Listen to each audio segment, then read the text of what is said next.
Do you want to know? Hello students, कैसे आप लोग? बढ़िया। तो बच्चों लोग, इसके पहले हमने अल्केन और अल्कीन ग्रुप के बारे में बहुत सारी जानकारी देखी थी, उनके रूल्स देखे थे, उनके नंबरिंग सिस्टम देखे थे, ठीक है, उस पर फॉर्मूलाज भी देखी थी। अब चलिए आज हम देख लेते हैं आखिरी और थर्ड ग्रुप अल्कीन। अल्कीन में क्या होता है, जरा मैं आपको याद दिला दूं, इन किसके लिए यूज होता है? ट्रिपल बॉन्ड के लिए। आपके पूरे कंपाउंड में अगर एक भी ट्रिपल बॉन्ड आ गया तो हम नाम क्या दे देंगे? इन। चलिए इसके एग्जांपल देखकर शुरू करते हैं डायरेक्टली। फर्स्ट एग्जांपल, अब बच्चों लोग अगर सपोज एक कार्बन है और उसमें हमें क्या करना है, कंपलसरी एक ट्रिपल बॉन्ड बनाना है, तो कार्बन टोटल 4 बॉन्ड बनाता है, ठीक है, तो 3 और 1 4। यहां पे हाइड्रोजन, यहां पे हाइड्रोजन, यानी कि ये क्या बन गया? मीथेन। क्या बन गया? मीथेन। अच्छा, अगर आपको याद हो तो अल्कीन ग्रुप में हमने देखा था कि मीथेन, सॉरी माय मिस्टेक, इन नहीं है, ये आइन है, sorry I am really sorry, methyne. हमने ये देखा था कि मीथेन पॉसिबल नहीं है। क्यों? बिकॉज हाइड्रोजन के पास तो एक ही इलेक्ट्रॉन होता है। जब एक हाइड्रोजन 2 इलेक्ट्रॉन नहीं दे सकता तो क्या वो 3 इलेक्ट्रॉन दे सकता है? Obviously not. इसीलिए मिथाइन नाम की भी कोई चीज होती नहीं है। मीथेन और methyne do not exist, only methane exists. Clear? Okay. Next, अगर हमारे पास 2 कार्बन है और दोनों के बीच ट्रिपल बॉन्ड है,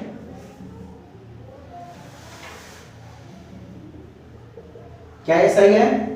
हाँ, दोनों कार्बन के बीच में कितने? 3 बॉन्ड। टोटल कार्बन कितने बनाता है? 4। तो 3 + 1 4, 3 + 1 4। अच्छा, एक चीज, अगर मैं ये हाइड्रोजन को यहां ना लिख के यहां लिखूं और इसको यहां ना लिख के यहां लिखूं, क्या कोई फर्क पड़ेगा? नहीं, कोई फर्क नहीं पड़ेगा। हाइड्रोजन को जहां लिखना लिखो चलेगा। बस खाली हम क्या करते हैं, एक ऐसा कोई साइंटिफिक लॉजिक नहीं है, जस्ट अच्छा दिखे ना उसके लिए हम यहां लिख लेते हैं ना, कि अच्छा लगता है एक लाइन में, वरना एक हाइड्रोजन इधर ऐसे टांगे टूटी फूटी लगती है।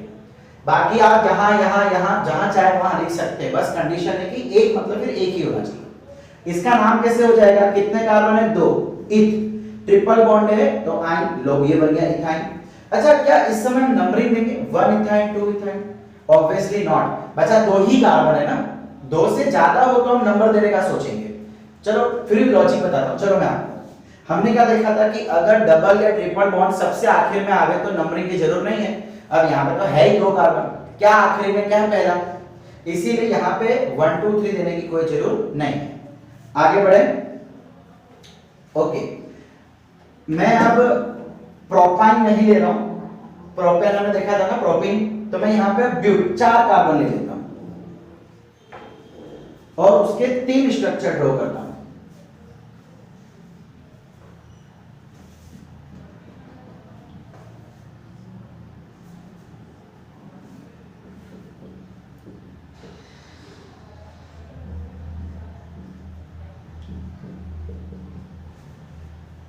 ठीक है, इसके पास 1 2 3 4, 1 2 3 4, 1 2 3 4, 1, खत्म।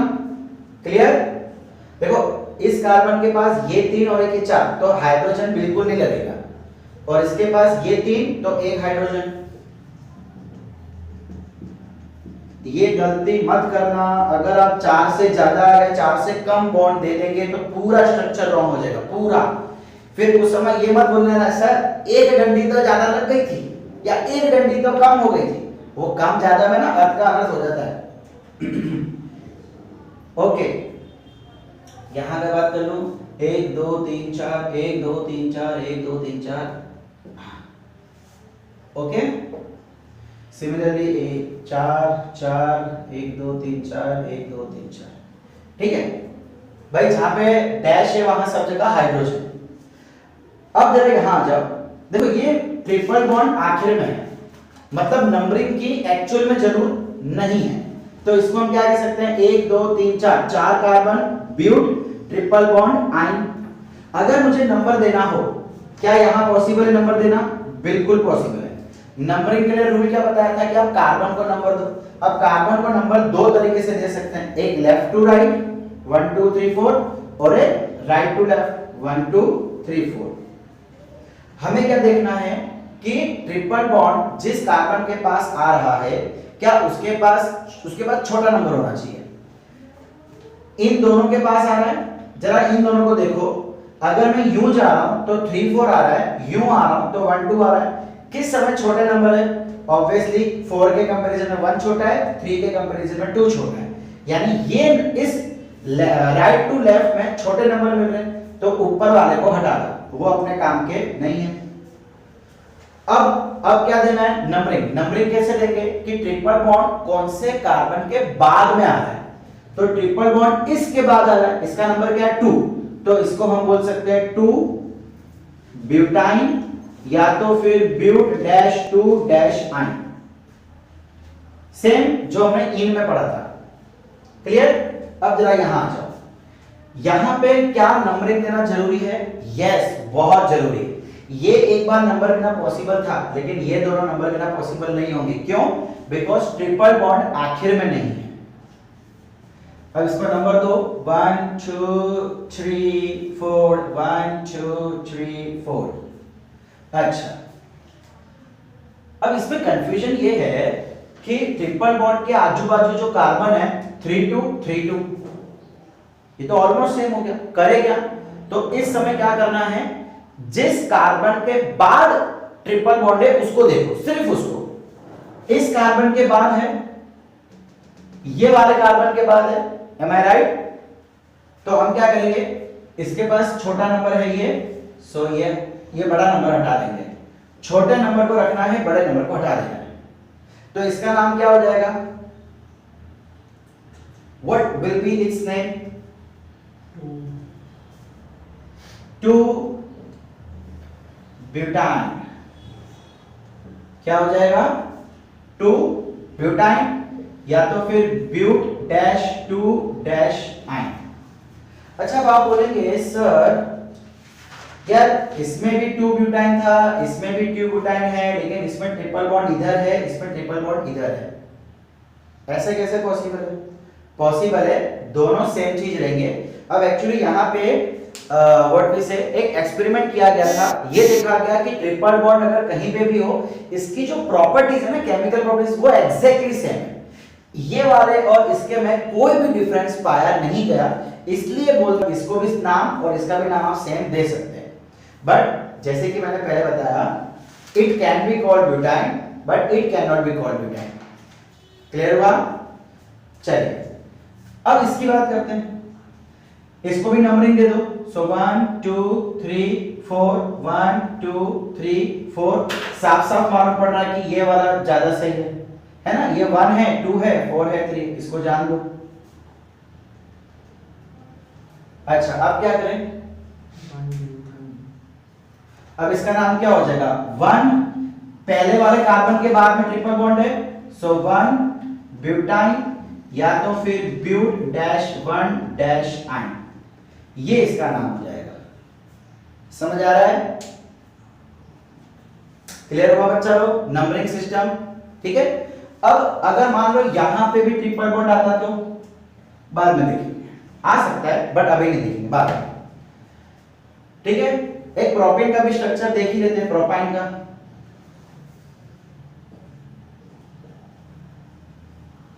ठीक है, 4 5 6, ओके। 1 2 3 4 1 2 3 4 1 2 3 4। ठीक है, तो बच्चा इसका नाम क्या हो जाएगा? प्रोआइन। 3 कार्बन और 1 ट्रिपल बॉन्ड। अब बात कर लेते हैं इनके अंदर क्या फॉर्मूलाज होगी। अगर बच्चा लोग मैं इसकी जनरल फॉर्मूला देखने जाऊं, केमिकल फॉर्मूला की फॉर्मूला मतलब कितना उसका नंबर ऑफ कार्बन हाइड्रोजन होंगे, तो वो होगा CnH2n-2। आप किसी के भी अंदर C के बदले N रखो, N के बदले जो जितने कार्बन है वो, तो देखो पहले बात करते हैं इथाइन की। कार्बन कितने हैं? 2, तो यहां पे 2 रखो, 2 2 4, 4 - 2 2। कितने हाइड्रोजन आ रहे हैं देखो जरा। इसका केमिकल फॉर्मूला C2H2, इसका केमिकल फॉर्मूला कितने कार्बन है 1 2 3 4 और हाइड्रोजन 1 2 3 4 5 6 H6।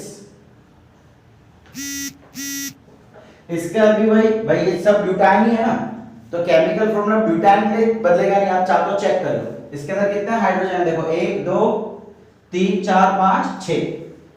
केमिकल फॉर्मूला कभी चेंज नहीं होगा बच्चा, ब्यूटाइन मतलब फिर फिक्स हो गया केमिकल फॉर्मूला। तो इसका भी वही का वही प्रोपाइन, इसका क्या हो जाएगा C3 1 2 3 4, हाइड्रोजन कितने आ गए 4 आ गए। तो देखो कार्बन के बदले यहां पे 2 रखो, 2 2 जा 4, 4 - 2 2। यहां पे कार्बन कितने हैं 4, यहां पे 4 रखो, 4 2 जा 8, 8 - 2 6। प्रोपीन में कार्बन कितने हैं 3, यहां पे 3 रखो, 2 3 जा 6, 6 - 2 4। सो ये है general formula for ethyne, sorry for alkyne. अब इसके अंदर कितने कोवेलेंट बॉन्ड बनेंगे, इसके अंदर कितने बॉन्ड बन रहे हैं 1 2 3 4 5। इसके अंदर कितने बॉन्ड बन रहे हैं 1 2 3 4 5 6 7 8 9 10 11 12। कितने बन रहे कोवेलेंट बॉन्ड 12। इसके अंदर भी 12, इसके अंदर भी 12, चाहो तो काउंट करके देख लो। और इसके अंदर कितनी थी, मैंने गलती से इसको बॉन्ड काउंट कर लिया था, बट ये बॉन्ड नहीं तो नंबर था, तो एक्चुअली इसके अंदर बॉन्ड है 11। ठीक है 1 2 3 4 5 6 7 8 9 10 11। ओके, अब इसके अंदर कितने कोवेलेंट बॉन्ड है 1 2 3 4 5 6 7 8, 8 कोवेलेंट बॉन्ड्स है। क्या किया जाए, अब एक फॉर्मूला इसके बारे में सोचते हैं। देखो अगर मुझे सबसे पहले लाना है 5, कार्बन कितने हैं 2, अगर मैं इसकी फॉर्मूला बनाऊं कार्बन की जगह पे n, 2 में कितना प्लस करना पड़ेगा 3। क्या ये फॉर्मूला इधर वैलिड है, यहां पे कार्बन कितने हैं 4, 4 + 3 7, गलत, तो यहां पे 2 कर देते हैं। अब इधर कार्बन 2 है तो 2 2 जा 4, 4 + 1 5। क्या ये फॉर्मूला इधर चलेगी, कार्बन की जगह 4 रख दो, 4 2 जा 8 + 1, क्या बन रहा है नहीं, इधर 3 रख दो, 3n, 3 2 जा 6, 6 - 1 5। देखो इसको देखते हुए पहले हमें फॉर्मूला बना रहे हैं और फिर चेक कर रहे हैं कि वो दूसरे में एप्लीकेबल हो रही है कि नहीं। सो मैंने क्या किया n की जगह पे 3, n के आगे 3 रख दिया कोएफिशिएंट। अब यहां पे 2 कार्बन है तो 3 2 जा 6, 6 में से -1 करूंगा तो ही तो 5 आएगा। चेक करो कि क्या इधर हो रहा है, कार्बन की जगह 4, 4 3 जा 12, 12 - 1 11। क्या इधर सेटिस्फाई हो रहा है, कार्बन 3, 3 3 जा 9, 9 - 1 8। यस, तो अगर कोवेलेंट बॉन्ड की, अगर मुझे कोवेलेंट बॉन्ड की फॉर्मूला देखनी हो तो वो क्या हो जाएगा 3n - 1। अल्किन में क्या था 3n + 1 और अल्काइन में 3n - 1। ये फॉर्मूलाज आपको याद रखनी पड़ेगी।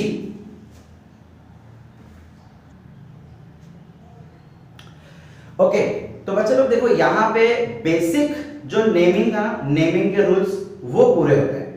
अब चलिए हम बात करते हैं थोड़े कॉम्प्लेक्स की। अगर डबल बॉन्ड 2 जगह पे आ जावे, 3 जगह पे आ जावे तो चलिए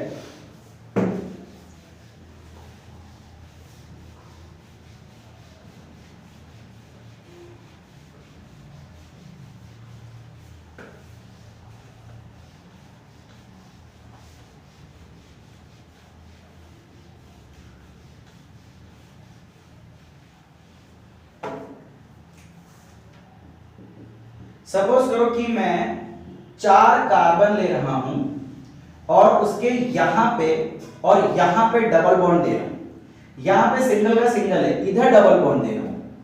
ठीक है, बाकी सब जगह हाइड्रोजन 1 2 3 4 1 2 3 4 1 2 3 4 ये हो गया। ठीक है, बाकी सब जगह हाइड्रोजन। अब इस समय क्या बदलाव आएगा नेमिंग को लेके? देखो 4 कार्बन है तो उसके लिए हम नाम क्या देंगे? ब्यूट। यहां पे डबल बॉन्ड है तो डबल बॉन्ड के लिए नाम हो जाएगा इन, यानी ब्यूटीन तो है। अब बारी आती है बॉन्ड की, तो उसके लिए हमें कार्बन को नंबर देना पड़ेगा 1 2 3 4, 1 2 3 4। अब यहां क्या करें? अब इधर कैसे चेक करें कि छोटा बड़ा क्या है? जरा देखो, कंपेयर करो।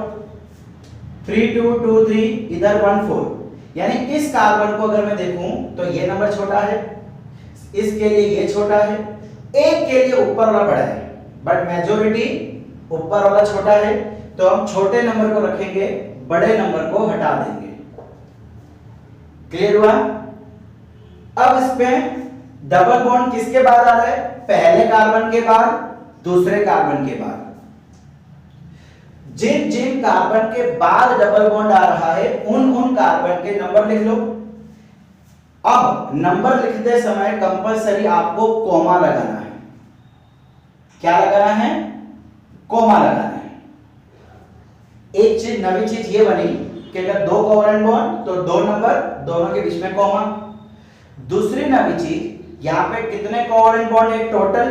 डबल बॉन्ड टोटल कितने हैं? 2 बार। 2 बार डबल बॉन्ड है, इसीलिए हम यहां पे लगाएंगे डाई। 1 2 die butene. इसका नाम क्या पड़ जाएगा? 1 2 डैश डाई डैश ब्यूटीन। समझ आया? इसको एक और तरीके से बोल सकते हैं 1 2 but dash di dash ene. मतलब ये डाई को हम चाहे तो पीछे भी लगा सकते हैं। डाई क्यों? Because 2 bar double covalent bond आएगा। 3 आता तो हम ट्राई बोल देते हैं, ट्राई इन। अगर सपोज करो यहां पे भी होता, चलो एक और मैं ले लेता हूं, 1 2 3 4, डबल डबल डबल, ये कितना हो गया? 1 2 3 4, 1 2 3 4, 1 2 3 4, ये ठीक है। अब इसका नाम क्या हो जाएगा? ब्यूट इन। अब अच्छा, इसमें नंबरिंग की मेरे से जरूरी नहीं है, सीधे सीधे जाने देंगे 1 2 3 4, क्योंकि सबके पास डबल बॉन्ड है। यहां से आएंगे तो भी 1 2 3 4, यहां से आएंगे तो भी 1 2 3 4, नंबर सेम रहेगा। सो हम यही सिस्टम फॉलो करेंगे, left to right. So 1 2 3 4, double bond कितने हैं? देखो 1 के बाद है कॉमा, 2 के बाद है कॉमा, 3 के बाद भी है। 1 2 3 डैश ट्राई ब्यूटीन। अच्छे से लिखो इसको, 1 2 3 डैश ट्राई ब्यूटीन।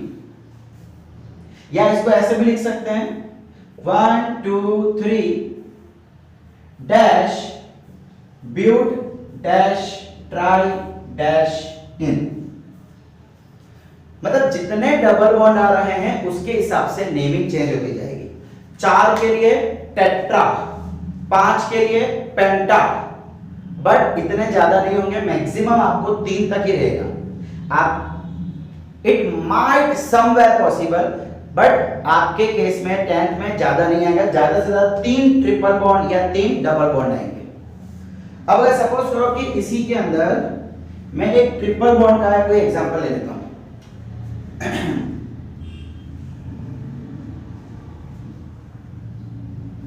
इस बार मैंने ले लिए 5 कार्बन,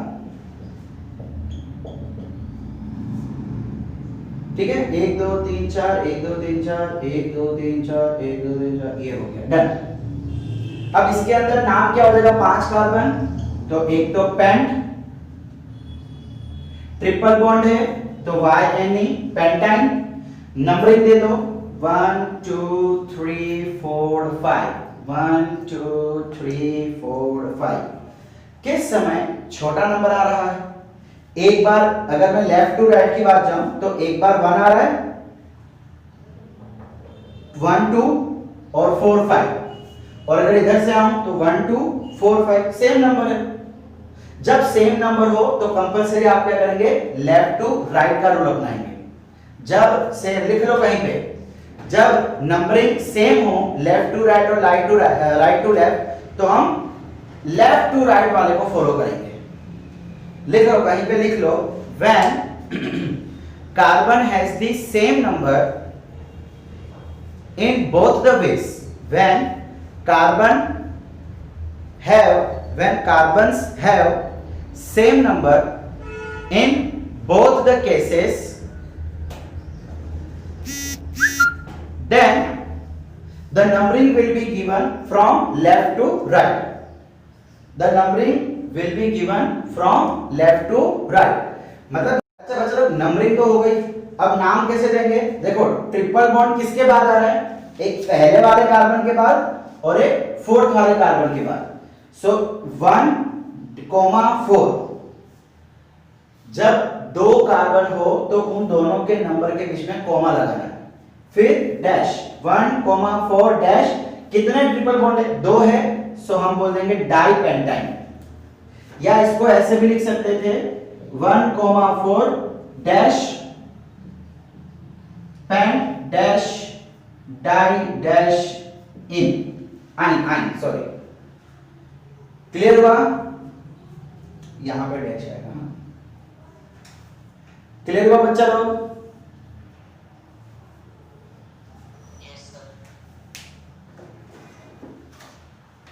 तो ठीक है बच्चा लोग, आज का लेक्चर हम यहीं तक रखते हैं। हमने कुछ थोड़ी बहुत कॉम्प्लेक्स बातें की है, अब इसकी थोड़ी प्रैक्टिस करनी है, कुछ क्वेश्चंस आपको दिए जाएंगे एंड अगली बार हम फंक्शनल ग्रुप चालू करेंगे। देखो ये नोमेनक्लेचर यहाँ पे खत्म नहीं हो रहा है, अभी फंक्शनल ग्रुप बाकी है। सो प्लीज ये वीडियो अगर आप देख रहे हैं तो इसके बाद वाला लेक्चर अटेंड कीजिएगा, बिकॉज बहुत ही इंपॉर्टेंट लेक्चर रहेगा। अगर मैं किसी एक हाइड्रोजन के बदले ऑक्सीजन लगा दूं, क्लोरीन लगा दूं, या ऐसा भी तो पॉसिबल है कि मैं इस कार्बन के नीचे यहां पे CH3 लगा दूं। इमेजिन कि इस कार्बन के नीचे मैं हाइड्रोजन नहीं लगा रहा हूं, मैं एक CH3 मॉलिक्यूल लगा रहा हूं। CH3 मतलब मीथेन, यानी कि इसके नीचे में एक और मीथेन लगा देता हूं, तो क्या होगा उसके बारे में भी हमें देखना है। क्लियर? अच्छा, बंद करने से पहले एक आखिरी चीज, अभी आपके इतना फोकस में नहीं है, बट बाय चांस अगर एग्जाम में आ जाए तो याद रखना, ये जो चेन देखो, आपने देखा होगा कि ये लंबी चेन बन रही है ना? अभी तक हमने जितने भी एग्जांपल देखे हैं सब में चेन बन रही है, लंबी लंबी। अब अगली बार जब हम देखेंगे तो इसे नीचे भी होगा, यहाँ पे O नीचे लगा होगा, CH3 नीचे लगा होगा, है ना? तो क्या इसके नेमिंग में कुछ फर्क आएगा इसके स्ट्रक्चर वाइज?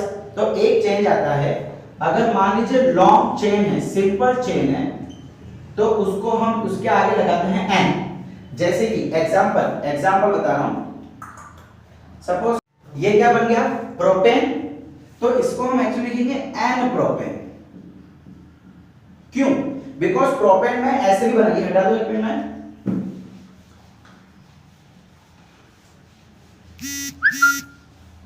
हम प्रोपेन को ऐसे भी तो बना सकते हैं।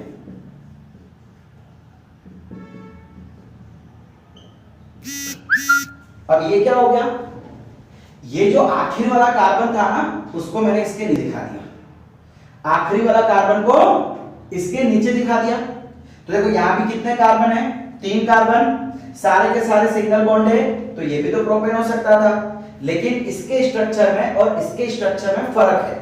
तो अगर स्ट्रक्चर में फर्क आ जावे तो उसके डिपेंडिंग भी हम कुछ नेमिंग में डिफरेंशिएट करते हैं।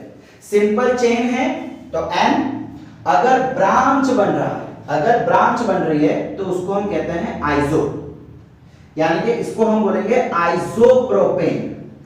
क्या बोलेंगे? आइसोप्रोपेन। क्यों? बिकॉज ये कार्बन चेन के बजाय उसके ब्रांचिंग में आ गया। ब्रांचेस, ट्री की ब्रांचेस है ना, एक के अंदर से दूसरा, वैसे एक के अंदर से दूसरा आ गया। अब इसको एक अलग नाम भी दिया जाता है फंक्शनल ग्रुप के हिसाब से, वो हम अगली बार सीखेंगे। अब अगर सपोज करो कि कोई साइकिल बन रहा है, कोई रिंग बन रहा है, हमने पता स्टार्टिंग में रिंग स्ट्रक्चर देखा था। मान लो कि मैंने 4 कार्बन ले लिए और उसको रिंग क्लोज फिगर बना दी है, तो ये सारे के सारे क्या हो जाएंगे? ये हाइड्रोजन, आपको दिखने में डेंजरस दिख रहा होगा, लेकिन देखो कोई कीड़ा मकोड़ा लेंगे, ये 4 कार्बन है, चारों कार्बन का आपस में बॉन्डिंग है। इसकी बात करूं तो 1 2 3 4, इसकी बात करूं तो 1 2 3 4, 4 बॉन्डिंग मिली। क्या सॉरी, क्या इसमें कुछ चेंज आएगा? यस। एक्चुअली कितने कार्बन आ रहे हैं यहाँ पे? 4 कार्बन आ रहे हैं, तो नाम क्या होना चाहिए था? ब्यूटेन। सारे के सारे सिंगल बॉन्ड है तो ब्यूटेन होना चाहिए था, लेकिन इसका स्ट्रक्चर देखो कैसा है, रिंग है, रिंग, क्लोज स्ट्रक्चर, तो इसलिए हम इसके आगे लगा देते हैं साइक्लो, साइक्लोब्यूटेन। समझ आ रहा है बच्चा मैं क्या बोल रहा हूं? स्ट्रक्चर के हिसाब से मामूली सा बदलाव दिया जाता है, एन प्रोपेन, आइसोप्रोपेन यानी ब्रांचिंग, और रिंग स्ट्रक्चर है तो साइक्लो। क्लियर हुआ? ये कभी कभार आपको एग्जाम में आ सकता है, draw cyclobutane, cyclopentane, n pentane. N pentane मतलब कि सीधा स्ट्रक्चर। क्लियर? इसके बारे में नेक्स्ट टाइम थोड़ी और डिटेल में बात करेंगे, फंक्शनल ग्रुप के बारे में बात करेंगे। तब तक के लिए tata, bye bye, see you.